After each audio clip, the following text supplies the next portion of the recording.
How will the new agreement between big tech and the United States government affect us all? That's one of the questions that we're going to be talking about today on Everyday AI.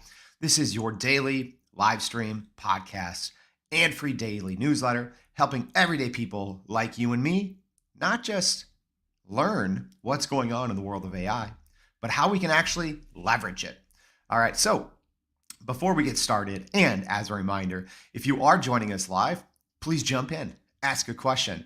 It's just going to be you and I talking about this big news today. So please, let's talk about it together. And as a reminder, if you are listening to us on the podcast, check the show notes, not just for some super helpful links, but also we'll link back to so you can join future live streams. It's always best to learn together.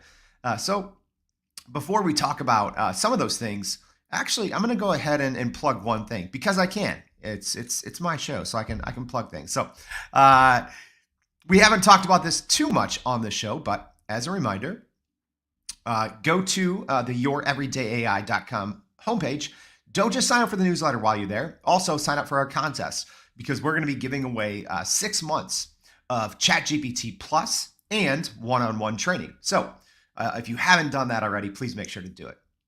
So before we talk about this big kind of AI and government kind of marriage, let's first talk about what's going on in the world of AI news. It's something that we do every single weekday, Monday through Friday, 7:30 a.m. Central Standard Time. So the first thing that it's actually a very useful resource that we're going to be putting out in the newsletter today. But Forbes has a great article breaking down the difference between generative AI and more of traditional AI. So, for the most part, we talk about generative AI on the show, and that definition is kind of ever changing. So make sure that you check out that article in the newsletter. Next, a new Axios report shows that essentially the whole AI boom is happening in 4 states. We can all kind of assume that California is one of them, right? Goes without saying. But what are the other 3? Make sure to check that out in the newsletter.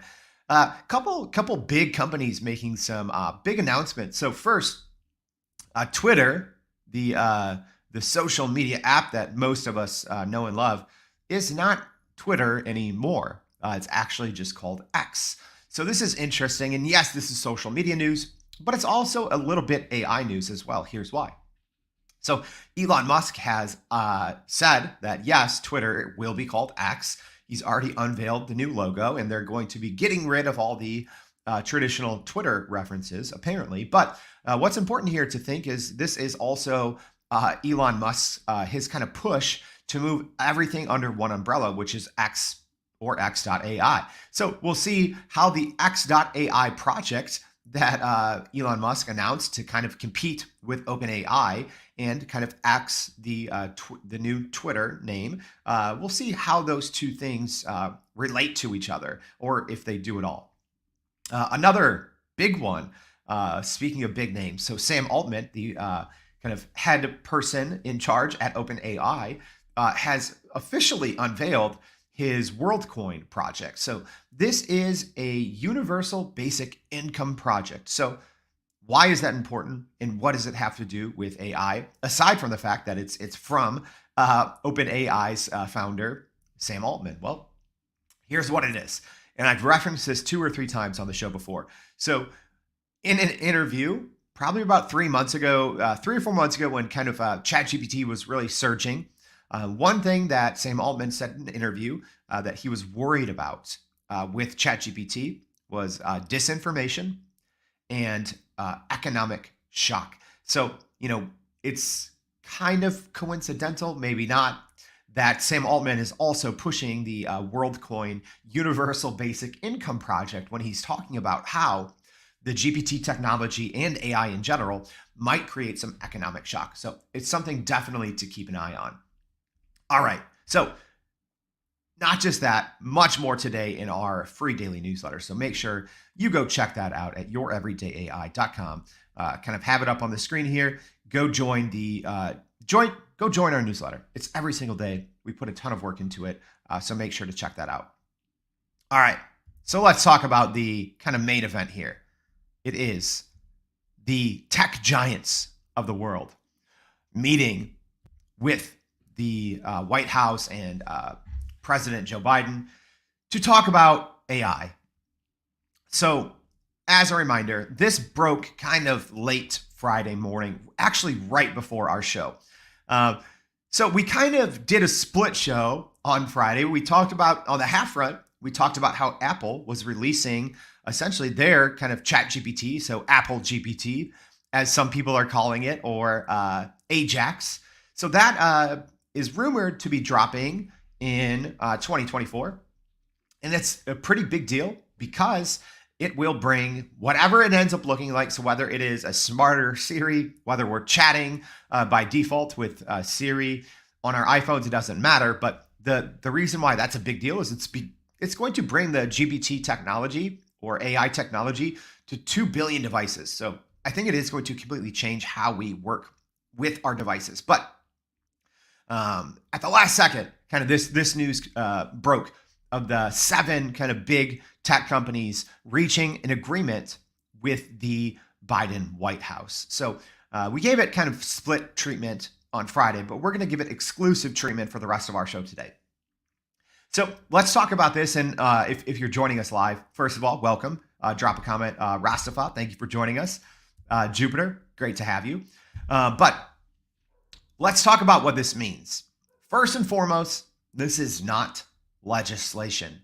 This is not technically even government regulation. This is a voluntary pledge from kind of presidents and CEOs of 7 companies. This is essentially an informal agreement with the White House. So that's something super important to keep in mind. This is not a law. This is not regulation. This is not even real governance yet.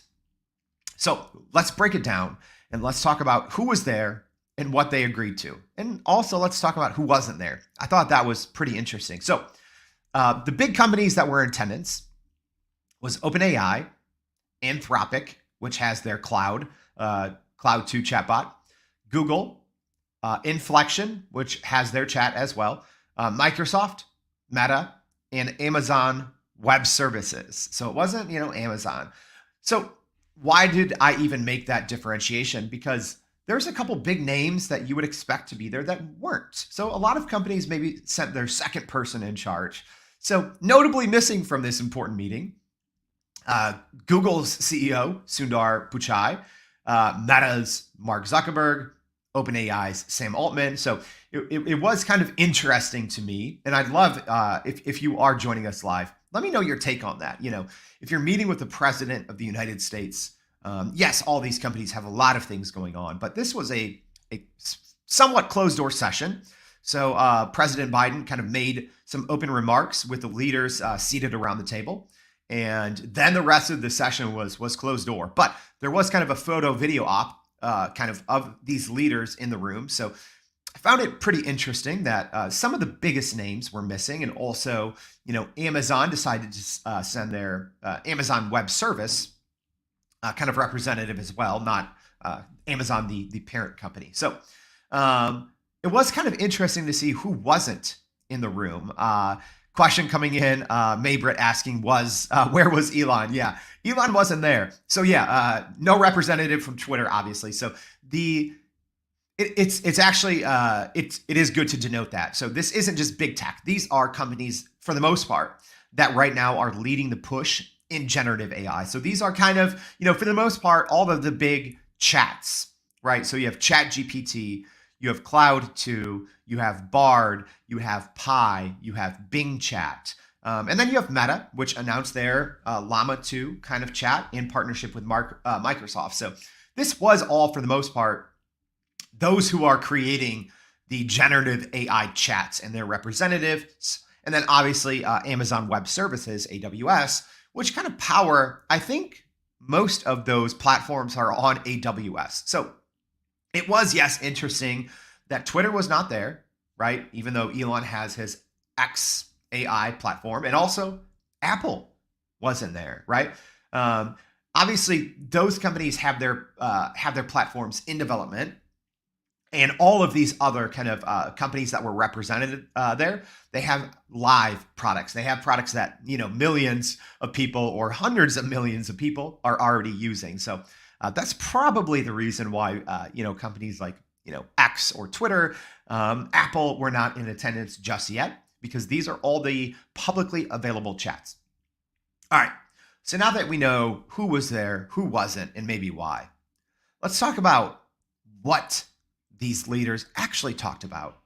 And more importantly, what it means for everyday people like you and me. Let's dive in. So essentially, and we'll share, this article again here that's on the screen. There's plenty of news organizations that pick this up. So one of the big things that came up was self-governance, right? And that piece is extremely interesting because aside from this being voluntary, this is more or less these 7 companies saying, yes, we will do these things, right? That's the biggest thing. But I'm just going to go through a laundry list of the different things that they included or kind of pledged to do, right? So internal and external security tests, investing in cybersecurity for GPT and AI, sharing information, so being more public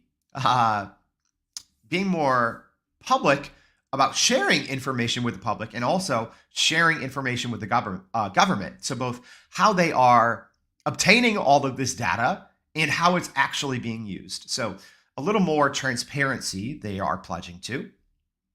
Next, developing a watermarking system. That one is interesting to me because Google has obviously already announced that they will do that with images, but most of these companies are text, right? OpenAI, for the most part, text. Anthropic Cloud, text. Google Bard, they work with some images now.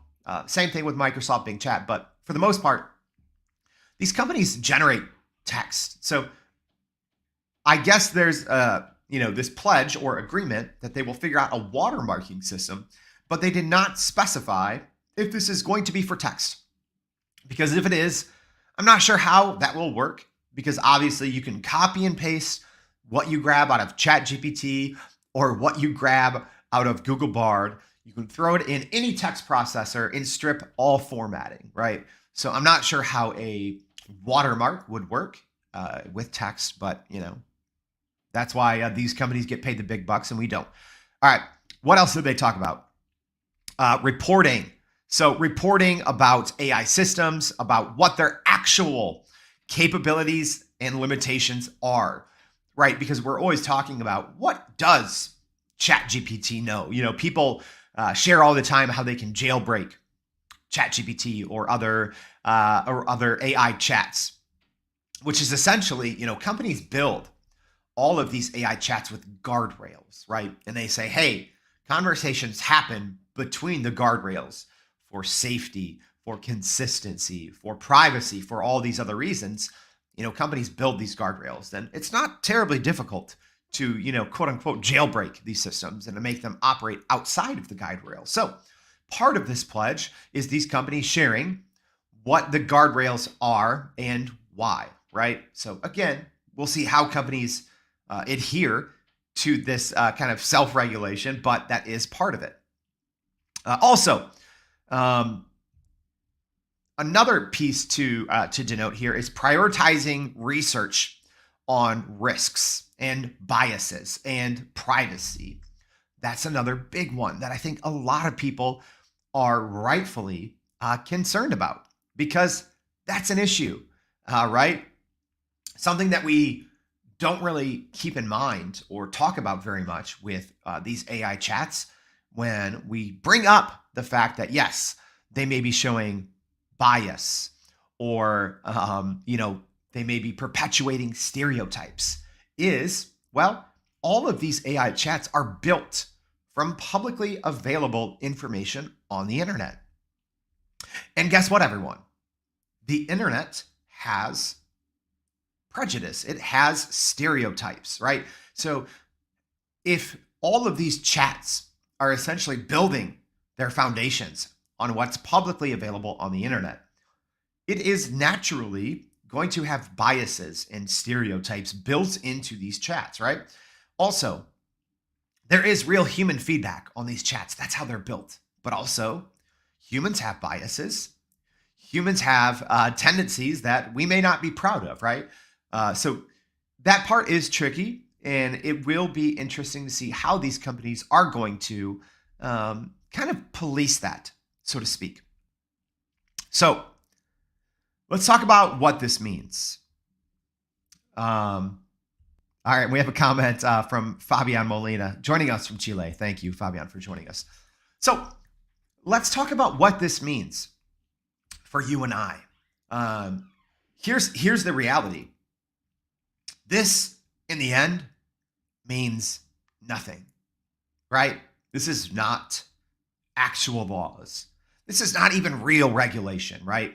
Even when the two sides are coming to the table and they say, yes, we are voluntarily pledging to do all these things to keep our users safe, to take responsible steps forward in the development of AI. It doesn't really mean anything, right? I've talked about this on the show all the time. What is the future of governance in AI? This is not it. This isn't it. This is one step. But more than anything, this is symbolic. This isn't necessarily going to change anything much for users, right? I think most people refer to right now AI or GPT development as kind of the Wild West. So maybe this is the Wild West with an unofficial sheriff in each town, in these 7 towns, with OpenAI and Anthropic and Google and Inflection and Microsoft, Meta, Amazon Web Services. So maybe there's an unofficial sheriff in town, and maybe these unofficial sheriffs are having unofficial talks. But this is nothing official in terms of governance, in terms of real steps forward in regulation. So why do I bring that up? And we talk about it all the time. Other countries and other parts of the world are taking real steps forward in regulation. Specifically, the EU has probably been leading this charge in terms of having still the freedom to use all of these systems for the most part, as long as these companies adhere to rules. So the EU has kind of been pushing with their first major draft of proposed legislation, real legislation, right? And Maybrit here saying, totally, I do think it builds trust with the EU, for example. Perhaps it's a strategy to encourage the use of AI. Absolutely. So let me talk, at least here in the US, why I think, if nothing else, this was very symbolic. And it wasn't anything real. It wasn't anything with teeth. And I don't think anything with teeth is going to be coming anytime soon. Here's why. Number one, the overwhelming majority of Congress people, of US senators here in the US, do not understand how the internet works, right? There's definitely exceptions, right? There's very intelligent people running our country. There's already been some proposals that have gone to committee in terms of AI governance, but nothing that is far-reaching or nothing that is encapsulating. It's very small pieces. One was kind of AI surveillance in the workplace that went to a committee, but there's been nothing about the overall governance or the overall regulation of AI, of GPT technology. And probably the biggest reason, I think, is the majority of the people running the US do not understand the internet, let alone AI or GPT technology. All you need to do is go back and look when big tech, probably two years ago, representatives from companies like Google, Facebook were going to testify in front of Congress, and the questions that they were receiving clearly signaled that our government does not understand even the basics of the internet, right? So why would we expect them to understand even something more complex, such as AI, machine learning, deep learning, the GPT technology. We shouldn't. So it's probably, if I'm being honest, it's probably for the best right now that this first symbolic step is coming coming forward now, because at least right now, I don't think the U.S. is in the position to make common sense legislation, real rules regarding AI. We're not there yet. So although this, more than anything, it is kind of marketing from both sides. It's marketing from these 7 tech companies, and it's marketing from the U.S. government to say, yes, we are moving forward. We are, coming to a somewhat of an agreement. It's like a handshake agreement. That's all this is. So is that a good thing? Yes. Does it mean anything? No. But also, is it the right thing to do right now? Probably. Because at least right now, I don't think that our lawmakers here in the US have a tight enough grasp on what this technology even means to be able to properly legislate it. All right, we have a comment here coming from Ben. Ben, thank you for writing in, saying, interesting public show of support for self-governance. Sending a number 2 or delegate makes it easier for leaders to back off or slow walk their commitment. Absolutely, Ben. It's what we talked about at the top of the show, that some of these companies, actually any of the big companies, right? The biggest companies in the room there were Google, Meta, Microsoft, and technically Amazon through Amazon Web Services. And none of them sent their head person. They sent maybe their second in charge. Kind of some of the smaller companies, Anthropic and Inflection sent their CEOs, I believe. But yes, the big companies, the household names, did not send their first person. So yes, their actual CEO. So that is probably so they can say at some point it's easier for them to shift their trajectory, right? So I'm glad we had this conversation almost twice, right? So like I said, this kind of news broke late Friday, literally minutes before we went live. And I think it was important to talk about it on Friday when it first happened, and to give you all the chance to ask questions. And, we put out some more great information about it in the newsletter. But I think it was important to talk about and to have its own dedicated show today. And here's why. This subject is going to constantly be coming up. Especially here in the US. We have the election cycle coming up, the 2024 election cycle, and it's just starting to kick into high gear right now. And there are AI campaigns, or not AI campaigns, but there's AI commercials, right? Even internally, right? Parties going against each other. I believe it was Ron DeSantis, his PAC, made a commercial using an AI generated voice of former President Donald Trump. So even within the parties, right? Because first in the US, we have our primary where the top Republican and the top Democrat will come out of it. So we haven't even really started in the heat of the election cycle. That hasn't even started. And we're already seeing AI is grabbing the headlines, and we can already see how problematic it's going to be. So that's why I thought it was important to have its own dedicated show, because especially here in the US, we're going to be talking about AI and deepfakes and GPT technology, when it starts coming to all of our devices, or, 2 billion Apple devices across the world. We're going to be talking about GPT and AI more and more and more. So yes, this is an ongoing conversation, but I think it was an important conversation to add. So as a reminder, thank you so much for joining us today as we talked a little bit about AI and regulation.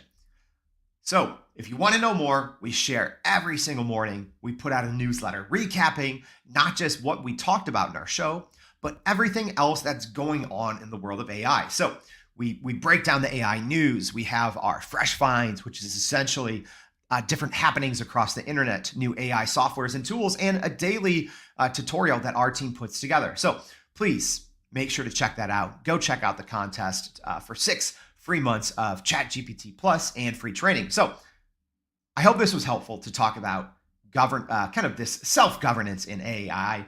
And I hope to see you back tomorrow and every day with Everyday AI. Thanks.